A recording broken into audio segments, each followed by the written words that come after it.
कि अगले 10 साल की क्या ह्यूमन रिसोर्स रिक्वायरमेंट है, किस तरह की है।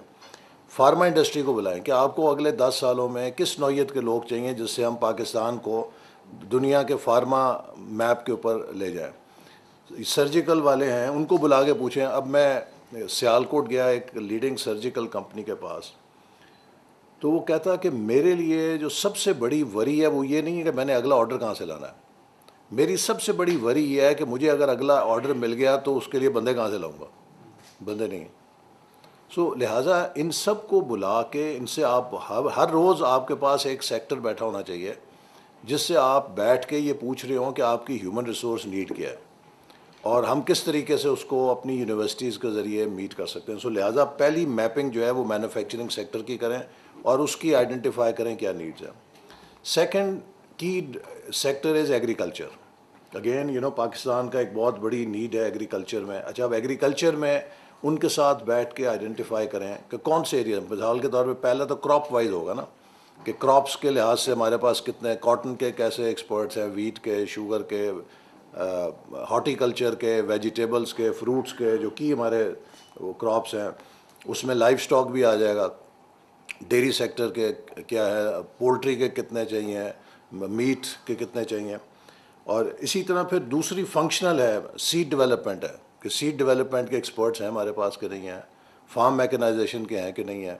तो ये जो फंक्शनल एरियाज़ हैं, जीआईएस और ये जो न्यू ड्रोन टेक्नोलॉजी आ रही है एग्रीकल्चर में, उसके कितने लोग चाहिए होंगे। तो उसमें फिर आप ये आइडेंटिफाई करें कि एग्रीकल्चर के जो डोमेन्स हैं वो कौन से हैं जिसमें हमें अपनी वर्क फोर्स को आइडेंटिफाई करना है।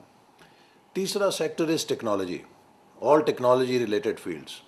और टेक्नोलॉजी में obviously the first is IT, कि आईटी में हमें कितने लोग चाहिए।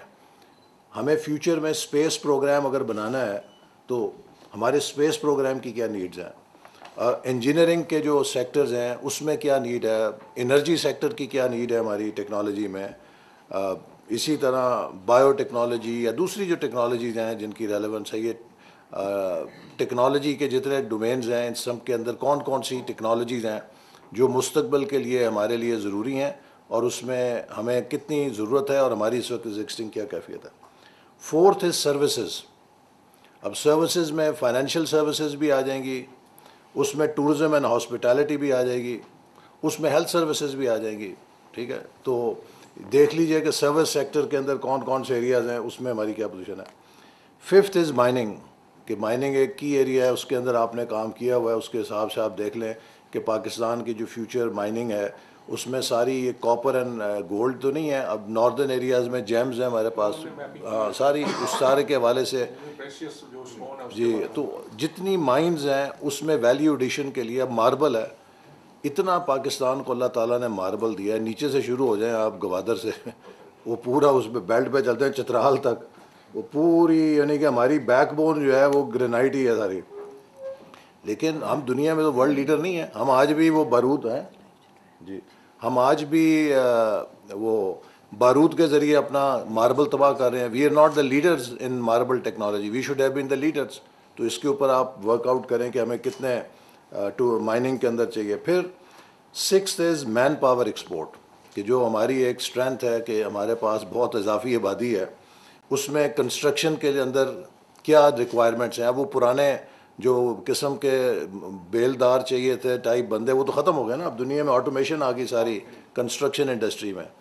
अच्छा, एक बहुत बड़ा चैलेंज हमारे सामने ये है कि हमारी जो मैन पावर गल्फ़ में गई हुई है, अगले 2-3 सालों में वो रेलेवेंट हो जाएगी। उनकी कंस्ट्रक्शन की जो टेक्निक्स हैं या जो कंस्ट्रक्शन इंडस्ट्री की जो पैरामीटर्स हैं वो सारे नई मशीनरी पे चले गए हैं। तो ये ठीक है ना। तो अब हमें एक बहुत बड़ा चैलेंज है कि जो हमारी स्किल्ड फोर्स वहाँ पर है, हम इन हुकूमतों के साथ मिलके इनकी रीट्रेनिंग का कोई बंदोबस्त करें कि इनके स्किल्स को हम उनकी नई ज़रूरत के मुताबिक करें। ये वहाँ पर ही मौजूद हैं, बजाय ये कि ये वापस आ जाएं। इनको वहाँ पर हम किस तरीके से कोई ऐसे प्रोग्राम्स ऑफ़र कर सकते हैं कि ये वहाँ पर अपनी सलाहियत को बेहतर कर लें। क्या कोई ऑनलाइन ट्रेनिंग प्रोग्राम्स दे सकते हैं, क्या वहाँ पर कोई उन हुकूमतों के साथ मिलके हम ट्रेनिंग कैंप्स बना सकते हैं कि जिसमें इनको हम बेहतर कर लें।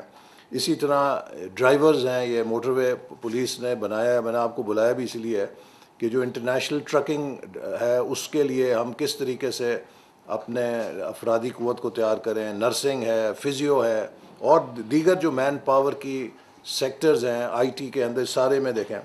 Seventh is creative industries. दुनिया में अब इस वक्त क्रिएटिव इंडस्ट्रीज़ का एक बहुत बड़ा सेक्टर है जिसमें फैशन एंड डिज़ाइन है, उसमें फ़िल्म है, उसमें आर्ट है, इसमें हमारे नौजवानों में बेहद टैलेंट है।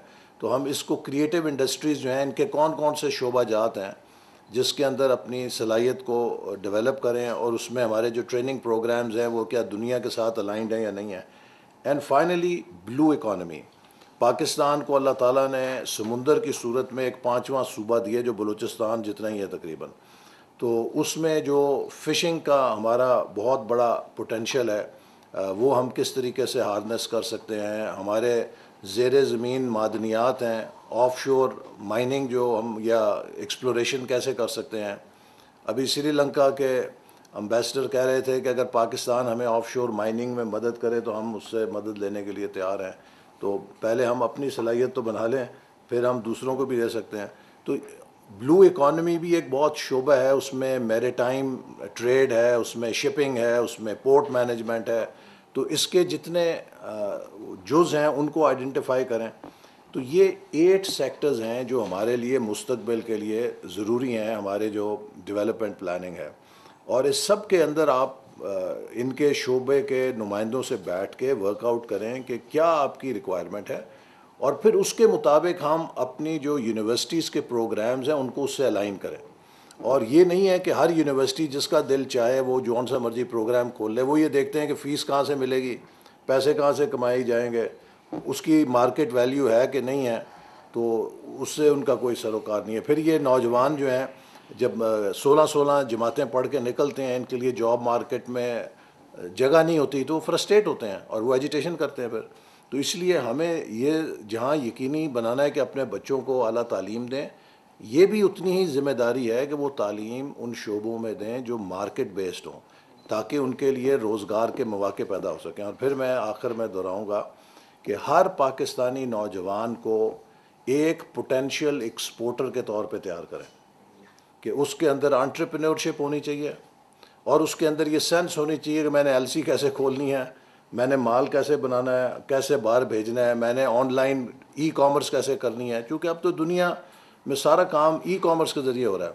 तो उनको ये बेसिक सेंस होनी चाहिए कि वो एक एंटरप्रेन्योर बन के कैसे एक्सपोर्ट कर सकता है, क्योंकि that is Pakistan number 1 need right now. तो इस पैराए और फ्रेमवर्क के साथ आप एक अपना बनाएं plan, and then I think that will be important, useful for our future needs. Thank you.